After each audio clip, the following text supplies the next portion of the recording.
انا ولد ابوي. اللهم ابله وغنمه وبقره. جابتني الريح صدق. حطيت زيت ولا بس شحم؟ حطيت زيت. هذه شنو بس وحده. هذه شنو ثاني هذا بس ثنتين. واحدة نطلع هواء طلعنا عشان الكوليسترول. الكوليسترول. واو. تكفى يا صالح. تكفى يا صالح، نبي احب ودهن. زهن حيوانات ان شاء الله. يقولون من زان حمسه زان طبخه، وانا اثق فيك.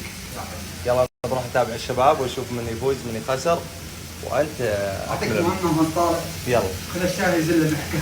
لا ما اتفقنا. تعطيني الحماشيره، تعطيني ايش قصدك؟ انت لا انت ايش قصدك؟ بس علمني قصدك والله لا اخذ. من يعني. اوكي عطني يلا. يوم ان اخويانا ما تاهلوا نقول لهم حظ اوفر، والحمد لله على كل حال، ولعل البلا مصير. يمكن لو دخل صار له مشكله ولا صار له ضرر، ومعوضين خير ان شاء الله بالايام القادمه. ويكفي انهم عارفين قدر انفسهم والجمهور عارفهم، والحمد لله على كل حال. لكن انا بحط حره دحوم وخالد فارع وبوجه الدنه ذا خالد. وجهه طارب لك. قسم ولد عمتي، ما انت ولد عمتي والله العظيم اني لخليك تب. عاين فيني انا، عاين فيني انا. وجه خويي انا. ليه؟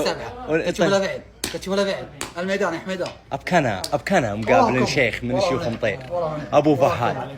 تكفى يا ابو فهد يا متولد مرخي، تكفى. ها عزان كتاب اما الحين الدنيا ساعه. انا اوريك.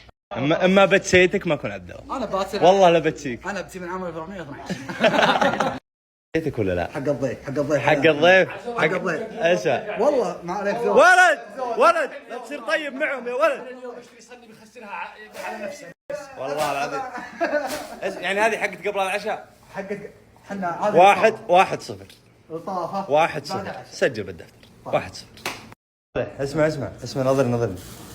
إذا كان طعم العشاء كويس والطبخة، إذا الطبخة مضبوطة ما فيها انتقادات أبد، نمسح الواحد ونخليها. يا ولد انت لو شايف الحركة اللي سويتها في المطبخ كان سامحني، قال كذا بالملح.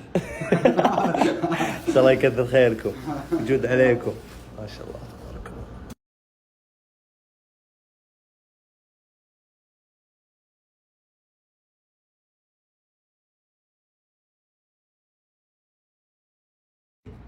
وان هذا الثالث اللي